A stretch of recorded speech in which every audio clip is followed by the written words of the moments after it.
Well, hi, everybody. It's the Week in the Tackle podcast, the podcast where we get together once every 6 months or so to discuss the previous week in football. I'm Tom Rennie. With me is MLS legend and incredibly youthful-looking celebrity, Brian Dunny Dunseth. How are you, mate? You all right? I'm good. I've got my face lotion on. The Botox is wearing off. I can move my eyebrows nowadays, and I'm looking forward to it. It's right around the corner, the start of the MLS/Apple 2024 season. So as soon as we're done here, I'll be spending all day on a seminar in my new office without anything hanging up on the wall.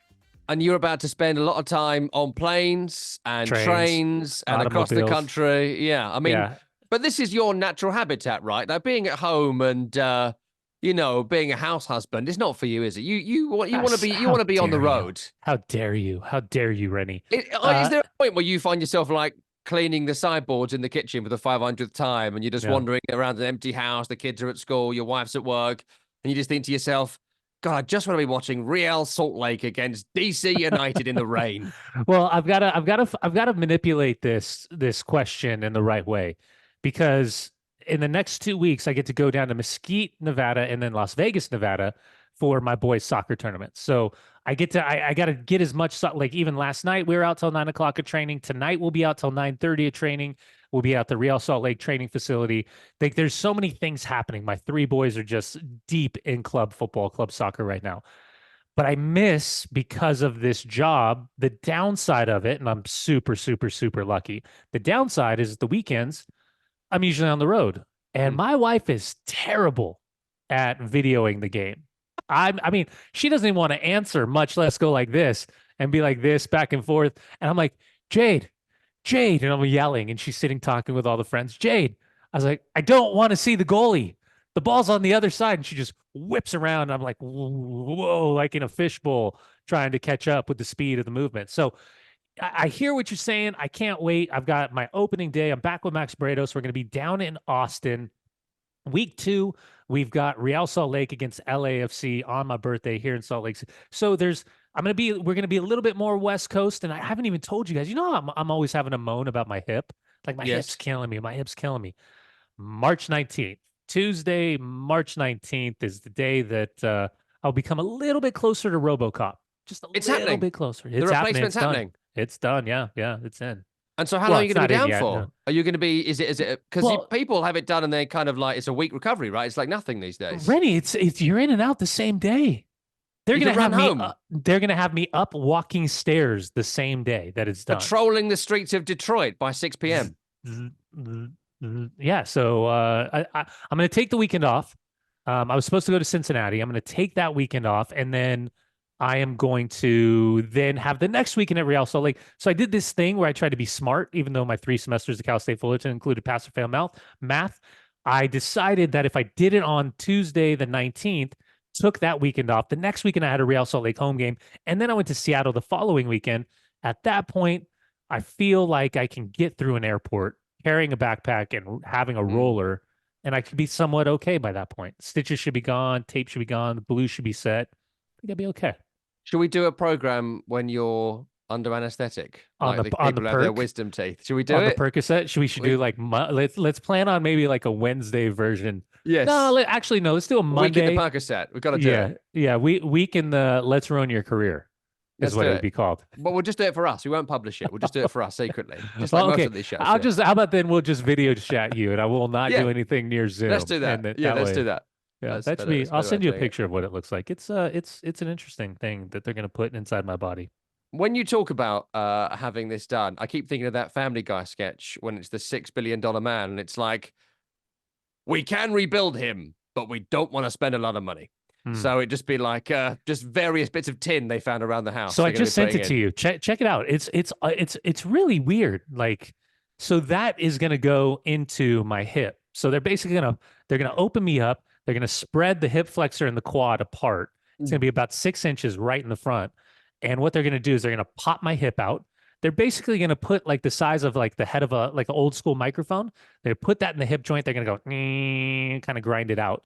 Then they're going to saw the hip bone off. And I was like, can I keep the hip bone? And they're like, why would you want to keep the hip bone? I was like, I'll use it as a paperweight on my desk right here. And then I could show you guys what my hip bone looked like. That'd be And cool. it always seems bigger than it really is, right? Yeah. It actually ends up That's being what all way the ladies smaller. say. And then what they're going to do, because they've sawed that out, that white part is going to go into the bone, and they just bing, bing, bing, drop it down.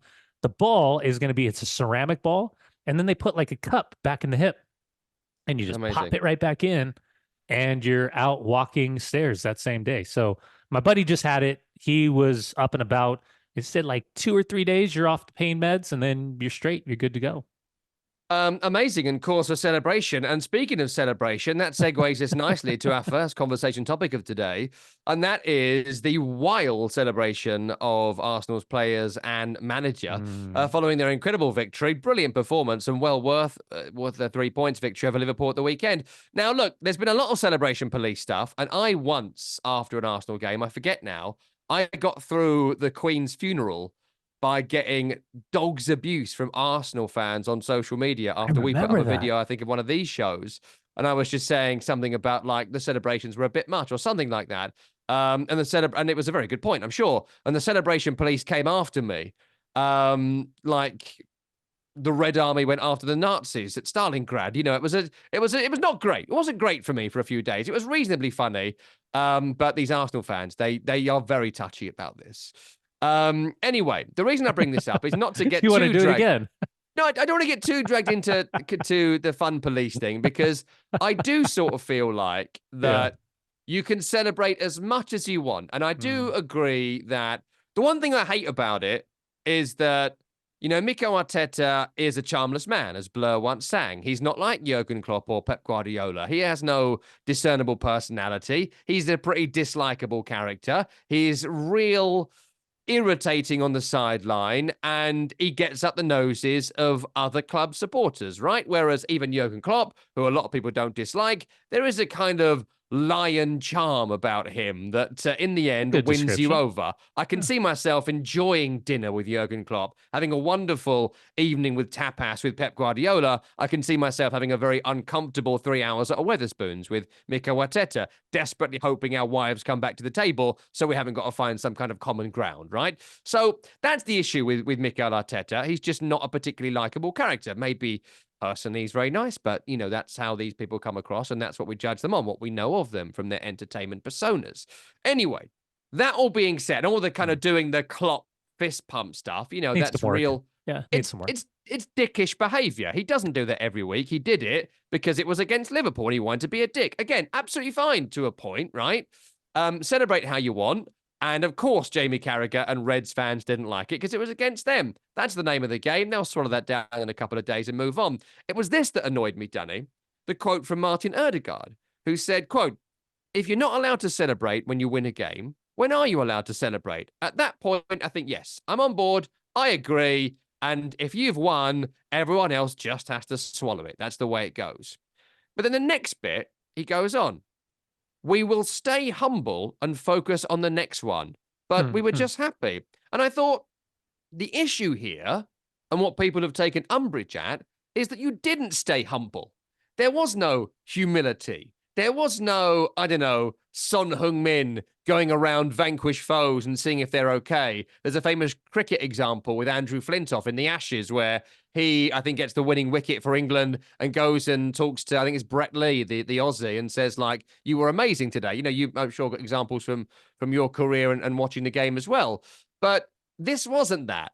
They won, and they wanted to make sure you knew they were happy. And again, that's absolutely fine. But don't tell me afterwards, Danny, that you were being humble, because you absolutely were not.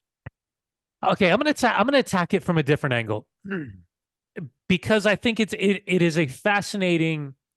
The continued climbing ascent of Arsenal becomes a fascinating topic for a lot of people, because I think ever since the Invincibles and Arsene Wenger, there has been this kind of inevitable conversation, and obviously the decline post Arsene Wenger and the Unai Emery and the Sven Mislintat. Oh, GoldenEye! I wish they called them Golden Balls instead. It would have been much funnier. But then when Edu comes in, and obviously Mikel Arteta, and the immediacy of Mikel Arteta's Pep Guardiola framed football, and whatever the application was from his coaching acumen that not only he went through his badges, but then learned underneath the umbrella of Pep. And a lot of guys have come and gone and had various degrees of success as managers. Because Pep and Arsenal beat Frank Lampard and Chelsea in the FA Cup, the immediacy of expectations became outrageous. But there was that time where we were going into international windows. We were doing September and October and November and saying, well, is it time? Is it time? Does he need more time? Is it now time to go find somebody better? And then last season, the incredible run that they had. Obviously, they fall short. We can talk about bottling, not bottling, whatever the description is. They lost games they shouldn't have lost, and that inevitably cost them the title. They are a damn good football team. Now, the depth of the team outside of that starting 11 starts to be called into question. And obviously, I think he's now kind of found a role for Kai Havertz that then probably solves the problem of Kai Havertz in whatever the hybrid of the dynamic, the 4-4-3 or 4-3-3 or however you verbalize it. Playing this false nine or playing with Odegaard, a little bit more free role, taking away more defensive responsibilities, although I think he worked his ass off against Liverpool. There's less of a spotlight on him. So all of these things are positive. I think what the issue is for a lot of fans, first is Arsenal, right? So if you're not an Arsenal fan, it's very easy to pick apart whatever's happening.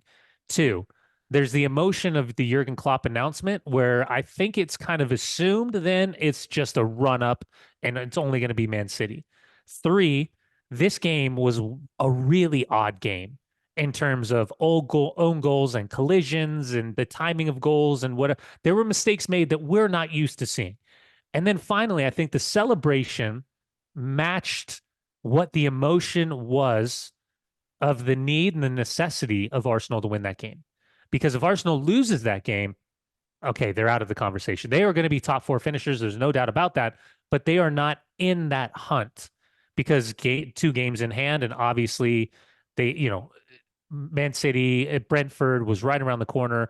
Everybody kind of felt or knew that was going to be a full 3 points. So again, the necessity of the 3 points at home for Arsenal.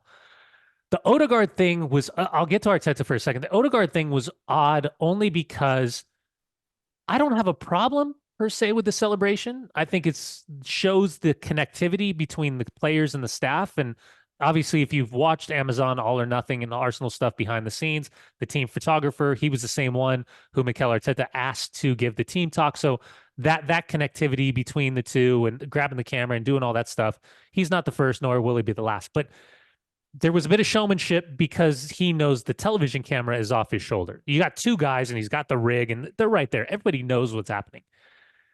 So when he's saying if we can't win, if we can't celebrate after big games, when can we celebrate? I agree. I agree with that. I understand what he's saying. He's trying to verbalize, like, hold on a second. We are humble, even though it may not seem like it from the outside. But this was a big game for us. Now, Arteta, wherever you fall in line, Arteta is very similar to how people will view Pep and quote unquote his antics, the confrontations with fourth officials or whatever the movement, the body language on the sideline. Klopp jutting his jaw on the sideline, running down, even going on the field. Remember, we had a lot of problems with Klopp when he ran out in the field and celebrate with Alisson. And we did mention it, by the way. It's not like we were silent about it then. No, it's no, like, no. When Arteta, I saw lots of like when Arteta does it this, but when Klopp does it that. No, we did reference it. Maybe you just didn't notice. He should have been suspended for stepping on the field. And by the way, in Major League Soccer, if you step onto the field at any point, suspended the next weekend, even a foot. Even if there's a confrontation, mass confrontation, if you are on the bench and you step onto the field, bam, you're out for the next weekend. So the Arteta thing, it was funny because I was watching social media during the game on my burner account, and it was interesting to see how many people were having an issue with him in his box. And the reality is, he's never in it. He is never in that box. He's out. He's bouncing. Yeah. He's always around. The thing that I think is different about Arteta is he's kind of I'll use the analogy, he's a joystick manager. His intensity, and I respect it because it matches up who he was as a player, but he's trying to have a constant effect on the emotion, the physicality, the focus, the tactics. You see he's doing this the whole time, and he's doing this, and come on, and do that. Come on, he's constantly in motion. It's very Antonio Conte like. And so I think that's part of the intensity and the swirl around those that are not Arsenal fans, because it's so fascinating. Anytime I'm touching, like I'm having banter, teasing, texting with my Arsenal friends, they can't understand why anyone would dislike Mikel Arteta. Yeah, you are talking crazy talk if you have anything to say bad about Arteta, because he is such a beloved cult icon figure. So I think what's going to happen is at the end of the day, he's going to go down as he's ours. Everybody else. Sorry, Tim. I felt good. Good. Long time. Been a while. And much like the other guys, he's yours. But you got to understand, I think that there's going to be people that say, I really don't like that. I really don't like him. And it's based on his decision to be the person that he is on the bench. Because I don't necessarily, like, as I think about it, Tom, I don't really want, like, here I am with Ten Hag and the stoic and and then he goes to the press conferences and everything he says does not align with anything that I just watched over the course of 90 minutes. We controlled the game, huh? We are very good, huh? Yeah. We missed the chance, huh? But still needs work, that one. Still needs very work. Happy, huh?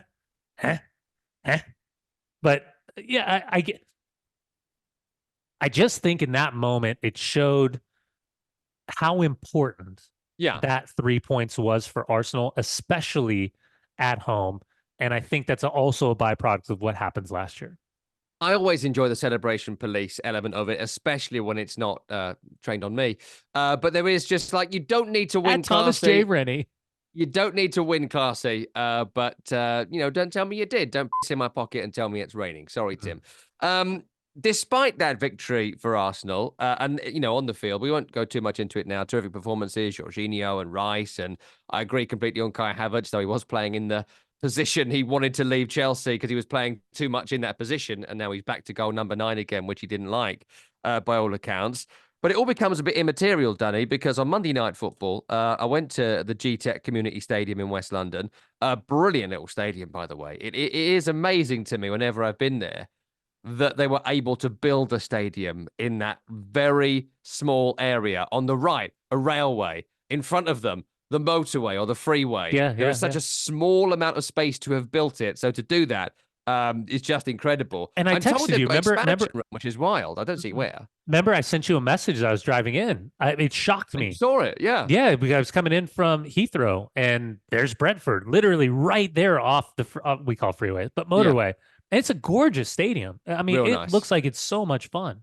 The media seat as well, amazing. You're literally 10 rows in the front row. Guardiola's sitting maybe like 10, 15 feet from you. It's brilliant. Didn't get to hear what Neal Maupay whispered to Kyle Walker, but lip readers have been pretty on the ball. In fact, we'll do I wanted to do De Bruyne and Phil Foden, but let's do that first because it was brilliant.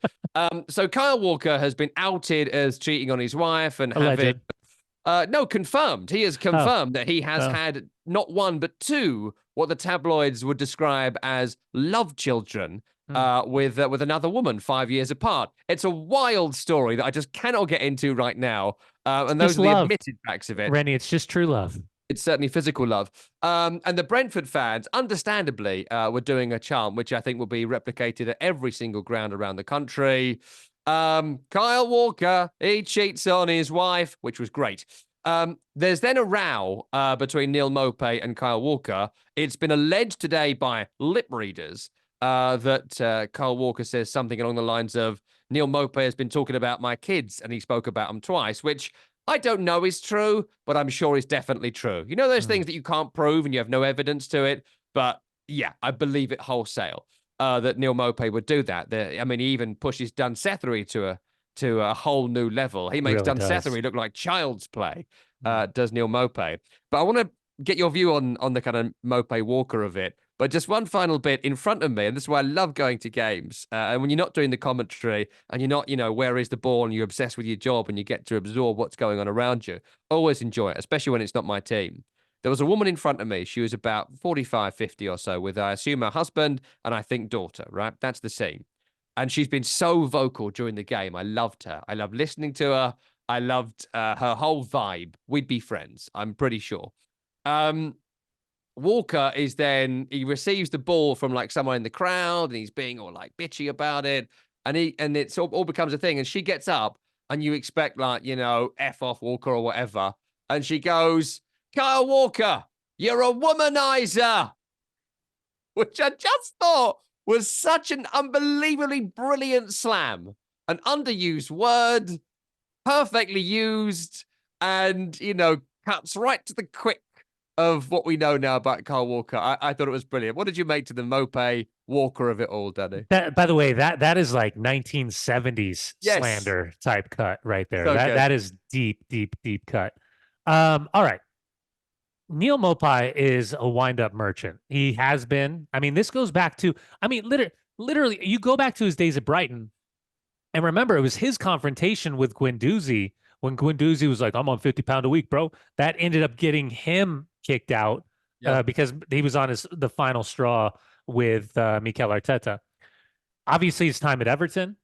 Even the other day with the darts throwing with James Maddison, throwing all that. So this is just who he is.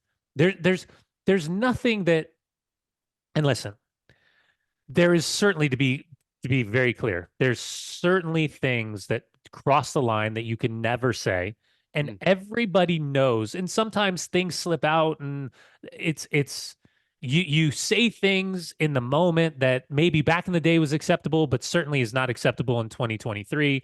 There's a certain word here in this region that is banned from all the stadiums. And if you say it, there'll be an announcement in the stadium. It's usually when a goalkeeper takes a goal kick, and there's a P word that's been thrown out.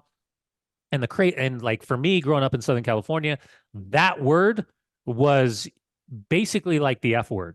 Like that word was being used very liberally back in the day, which now is an absolute no-no. So in context, everybody kind of understands where we're at today.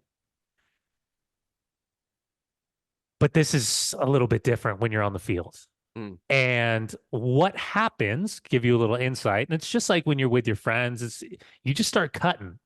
And if you can find the weakest spot in somebody as a competitor, you try to expose that spot immediately. And whatever he said was the magic number for Kyle Walker to be physically and mentally unlocked. What's crazy is that you would think a guy like Kyle Walker in this day and age, with what he's gone through with social media, with all of these things, that you almost he's allowed Neal Maupay to get to him. Like the moment that there's any type of reaction, like if you and I are going back and forth and I take a pop at you, and if I see any reaction, any insecurity, anything, and if you can't laugh it off, if you ignore me, that hurts me, right? That hits me. But if I see any reaction whatsoever, I got you. And what happens is when you're in the locker room, I go all the way back to 1997 when I first stepped inside the locker room in New England Revolution. And the next oldest guy was 26, or sorry, next youngest guy was 26. I was just turned 20. You got to be able to verbally spar. You got to be able to cut. It could be anything from looks, body jabs, clothes, cars, girls, all that. Like you got to hit, and you got to hit hard, and you got to cut hard enough that those people never come for you again. And so for Maupay, he's a wind-up merchant. You know exactly what he's doing. He's going to get under the skin. He's going to do anything that it takes to win. And virtually everything is onside and not off limits. So I got to be honest with you. I was surprised. And by the way, people take shots at wives and kids and all of those things all the time. It's all the time. But I'm surprised that Kyle Walker would allow Neal Maupay to be relevant enough that it got underneath his skin. That's what surprised me in that moment. Elsewhere in the game, it was a really fun game of football, actually. One element to it was, actually, I'll do it really briefly. Were you surprised how many people seem to not know you couldn't be offside from a goal kick? I'm not surprised when it comes to anything regarding the rules of the game. Because, again, this goes back to my incessant urging of allowing us knuckleheads as broadcasters to shut up and just tune in and hear the audio from the referees discussing everything from VAR to even what they're seeing, because the inevitable continued evolution of updating the laws of the game. And by the way, like I told you, I'm about to get on this MLS call. There's some new rules for MLS as well coming up, and there's four rules coming up. So this kind of quickly side note ties into, I'm not surprised, because the amount of fans that don't understand even the updated version, because there's it's like the Old Testament, the New Testament, the New Testament, the New Testament, the New Testament. So MLS now, time-saving rules. Ready? More than 15 seconds on the ground and the referee stops the play, the player must leave the field for a minimum of 2 minutes. Whoa. The exceptions are head injuries, goalkeeper injuries, and fouls that result in yellow cards. That is a biggie. Here's the other one. Time substitution rule. The player must leave the field within 10 seconds. Failure means that the substitute cannot enter the field for 60 seconds. What? Yep. Transparency. How have they got these rules through? This is the application for Pro heading into the 2024 MLS season. Day one. Wow. Inter Miami against Real Salt Lake. I love those two, I got to say. Here's another one, another great one. Transparency for VAR. In-stadium announcements and on television by the referees. So now in this, like the Women's World Cup. Exactly. And similar to football, referees in football, the announcements there, they have those little live mic packs. And then there was something about roster changes, reduction of discovery lists. Teams now receive or use designated player sales as general allocation money. So meaning that the last one was boring. That was boring. It's super boring. That's more like salary budgets and all. Don't feel like you got to do all four. The first three were great. You didn't need the fourth one. I apologize. I didn't read it until I read it, and so yeah, that's my fault. But yeah, the time saving rule is really fascinating because what it's supposed to do is minimize the amount of faking of injuries and knowing that there are consequences if you stay down and you need the attention outside of, again, head injuries, goalkeeper injuries. They just fake head injuries now, Danny. You know this. That's all they do. Well, that will be the next wrinkle that they'll have to unravel. And then the time substitution rule is a really good one. So basically, you're not walking off the field anymore. And, this takes away, it's another, I think it's another little mini manipulation of the game that the coaches don't have. Oh, okay. Come on, Mikey. You're in. 93rd minute. Take your time, Tim. Take your time. Calma, calma, calma. Takes off the band, takes off the shin guards, rolls down the socks, takes off the pre-tape, throws it on the field. Like, you got to scoot your ass off the field. And that's where I think it's also part of that. You don't have to come to the sideline. Now you just have to exit at the closest. Like, you got to get off the field quick. So, and then the transparency for VAR is the really cool one. I think I like that. Something that we talked about because inside the stadium, it's just like offside, not offside, VAR checking. Like, then the referee has to explain exactly what's taking so long. Just tell us what happened. I paid to be here. Can I know what's happening? That'd be great. Yeah. Fascinating. I look forward to see how they develop over the MLS season and whether they get picked up in the Premier League in the near future. Back to Man City. I want to briefly mention this. Again, I went to the game. And I try and go to as many games as possible when I'm not doing the play-by-play commentary, because Danny, as you'll know, I personally, I'm so obsessed with you doing radio play-by-play with where the ball is. And it's so important to me to make sure I'm conveying to our listeners where the football is. And without telling everyone the sheer amount of pet peeves I have about play-by-play commentary, there are some of the best people in the industry that are really good. They piss me off because they don't tell me where the ball is. And so because of that, a lot of the time, I miss a lot of the kind of extraneous things and the things going on here, there, and everywhere. And sometimes I'll say to the guy next to me, what happened here? And they'll be like, aliens have landed. And it's like, I didn't realize because the ball was in the penalty area. So when you're not there, you can really watch players and not be too worried about where the ball is. And I got the joyous experience on Monday, Dunny, of getting to watch Kevin De Bruyne up front, right in front of you in a tiny stadium. And even at this particular point in his career, where he still looks like he's carrying a bit of that 6-month off weight, like we all would, he still looks like he's trying to find a bit of the old fitness, bit of rhythm, all that sort of stuff. You're watching somebody, Dunny, who is in total control of a game of football. There are bits where he pops up left, pops up right, he sprints right, he's overlapping, he's underlapping, he finds passes that you can't even see. He finds players who aren't expecting to be found. And there's something about watching a player like that, which you may have experienced alongside people, and I'm sure you've experienced from watching on the sideline, be it work or otherwise, where they just kind of transcend the game that you're in, and you're so drawn to this individual. And just the way he plays football, how anyone can think another team is going to win the Premier League when this guy exists in the opponent, I just can't see it. He is such an incredible footballer. Well, I mean, effectively, Manchester City just got a 250,000 or 250 million pound transfer by getting Kevin De Bruyne back. I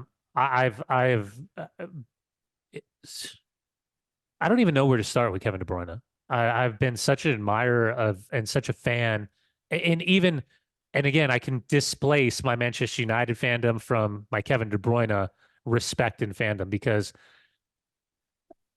for so many years I've continued to try to push the narrative. I guess in my own mind, what I believe is that he's a world-class player and he's amongst the elite of the elite, and obviously overshadowed because of Cristiano Ronaldo and Lionel Messi and Mbappe and maybe Erling Haaland now, and certainly Neymar was a part of that conversation.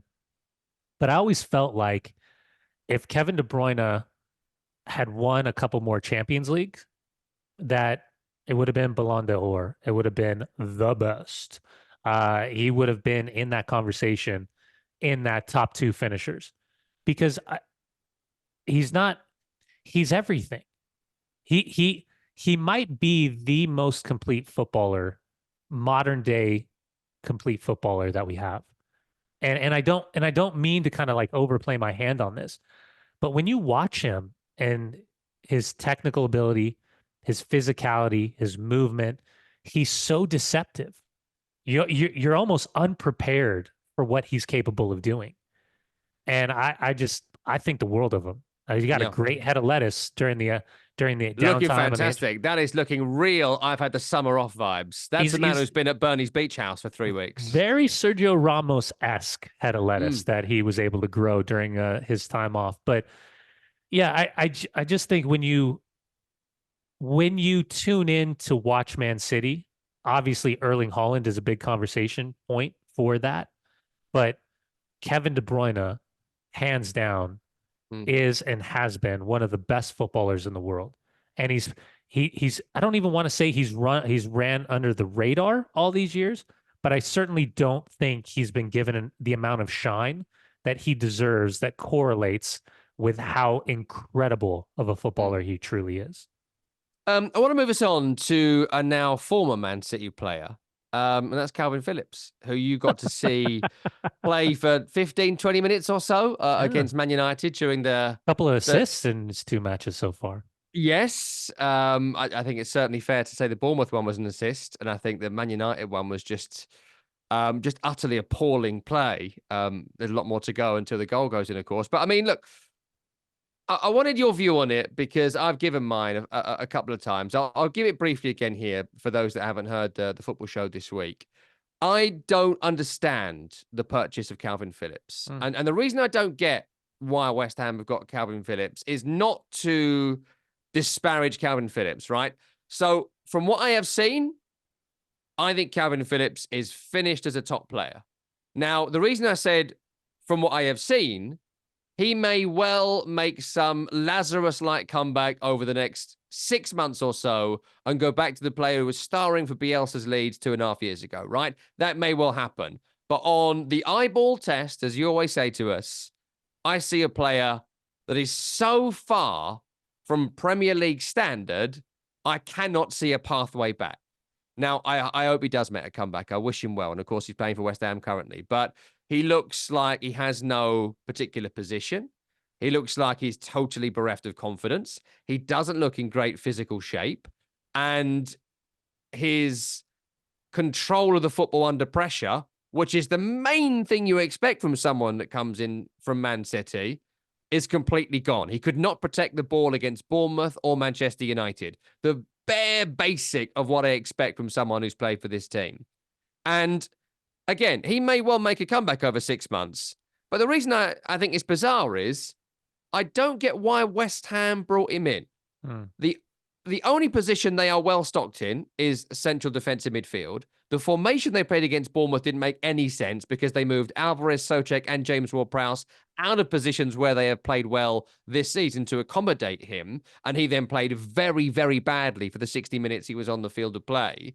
If he plays every minute of every game to the end of this season, I can't see West Ham spending the £40 million in that position that they are already well stocked in to bring him in. So they send back a, hopefully for him, fit and recovered form Kalvin Phillips.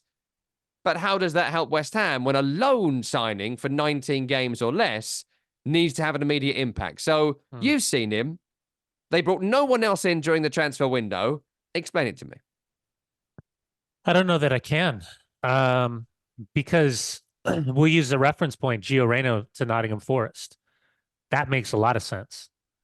It makes a lot of sense because Dortmund gets another year inked on his contract.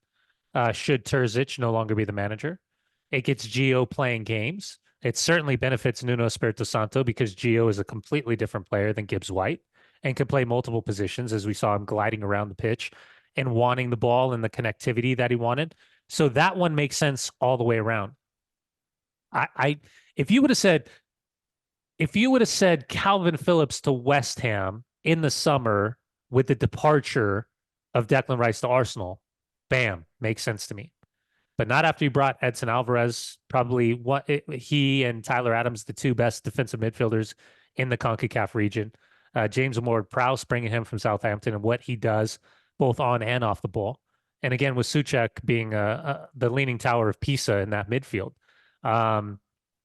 You needed a winger. You needed another striker. You needed something else. You didn't need Kalvin Phillips. So the only one that this benefits is Manchester City. So the wages are off the books. He gets to play some games and maybe comes back in the summer and has showcased himself enough to then be a permanent sell somewhere. Because what we've seen in this 2 games, and I do feel bad for him because I do think there's a good footballer in there. There is an England international in there, but he needs a run of games. But I don't see how he gets the run of games that he needs at West Ham right now. So I think the low-hanging fruit is now we know why Pep Guardiola never gave him a game, was based on these 2 cameo appearances we've seen for him at West Ham. One final thing I wanted to put to you before we're out of time today, and that is Inter Miami's tour of Asia and how bad the Hong Kong visit was. In brief, for those that missed it, 40,000 plus people went to a game between a Hong Kong 11 into Miami to see, would you believe it, Lionel Messi and to a lesser extent Luis Suarez. They didn't get to see Lionel Messi or Luis Suarez, and Inter Miami were roundly booed during the game, and there was also some confrontation with David Beckham pitchside post-match. This has now escalated to the Hong Kong government, who released a statement about Lionel Messi not participating in the pre-season friendly, saying, quote, "In response to media inquiries, the event was awarded an M Mark status, as well as a matching grant of 15 million and a grant for the venue of 1 million by the Major Sports Events Committee. Regarding Messi not playing the match today, the government, as well as football fans, are extremely disappointed about the organizer's arrangement. The organizer owes all football fans an explanation. MSEC will take follow-up actions with the organizer according to the terms and conditions, which includes reducing the amount of funding as a result of Messi not playing the match. Fans are also, Dunny, wanting a full refund for not seeing Lionel Messi. He may well be carrying a knock, so the story goes. They're hoping Messi can play in the next pre-season game, but it's a mess, this, for Inter Miami. I mean, the trip to Saudi Arabia was a mess as well. I mean, Al Hilal, the loss is one thing, but the way they were completely taken apart by Al Nassr and Cristiano Ronaldo up in the stands. Lionel Messi comes on for 8 or 9 minutes at the end. He's dealing with an adductor injury. Obviously, the problem is the perception of Al Nassr in the middle of their season. And remember, they just got back from China where they had to cancel 2 games after they got to China because Cristiano Ronaldo did not play. So this isn't just Inter Miami, Lionel Messi-esque. This is when you're talking about global superstars that can sell out stadiums. And to be clear, Hong Kong, the night before, that stadium was sold out for the training session. Lionel Messi did participate, but he did not participate because of that hamstring. It's kind of the deceptiveness, I think, that Hong Kong fans have an issue with. Now, here's the reality. We can talk to Charlie Stolitano, because he's well-versed in all of these. When you book these games, there's certain expectations and there's certain promissory moments where you say, okay, this is the player that's coming and this player has to play a minimum of 20 minutes, and or you have to play subjective 5 guys from your first team in this game. It was kind of like when Manchester United played Wrexham down in San Diego. The only player that was identifiable in that game was going to be Johnny Evans for Manchester United, and he just re-signed with Manchester United. So, like, how many Man United fans went down to see Man United against Wrexham and didn't realize that Man United was playing Real Madrid the next night in Houston, and that would be their full team? So there's risk versus reward. Now, the organizers got the money, but the sanctioning of the money to back the payment to pay Inter Miami to get them there, to fly them there, to put them up in the hotel, feed them, do all that stuff, you have to get them on the ground then to monetize it, right? So you're monetizing 2 nights worth of a packed stadium as well as some type of promissory appearances. This is always the risk. I've seen it here in the United States with David Beckham playing on turf, with Thierry Henry, with Zlatan Ibrahimovic being injured. You selling out stadiums and you're jacking up prices because here's going to be this god of a footballer on the pitch and something crazy happens. So I get it. I understand. It's not a good look. At the end of the day, the organizers still got their money, but now they have to deal with the backlash. At the end of the day, from a fan perspective, it's the disappointment of not being able to see one of the greats. And whether you're flying in from Adelaide or you're living down the street from the stadium in Hong Kong, the reality is Lionel Messi doesn't come to Hong Kong that often. So now they're in Vissel Kobe. They're in Japan. They're going to play Vissel Kobe. And we're still kind of waiting to see. But the reality is for Inter Miami, it's preseason, right? You got to get your fitness. I did the math somewhere. The craziness, let me see if I can pull it real quick, but the craziness involving the travel is just absolutely wild. And I'm not going to be able to find it through my notes. But I mean, they've gone to Honduras, from Miami to Honduras, Honduras to Miami, Miami to Dallas, Dallas to Miami, Miami to Saudi Arabia, Saudi Arabia to Hong Kong, Hong Kong to Japan, Japan back to Miami. And I think they open up on the 24th against Real Salt Lake at home. So randomly, for being in Salt Lake City and Real Salt Lake right down the street, this could be the best time humanly possible to play Inter Miami with this world tour that they've been on. That's obviously has some consequence in terms of form, building of momentum in preseason, getting your team fit, and dealing with the injuries that they're dealing with. Hope they made some cash. I doubt they'll be invited back to Hong Kong again.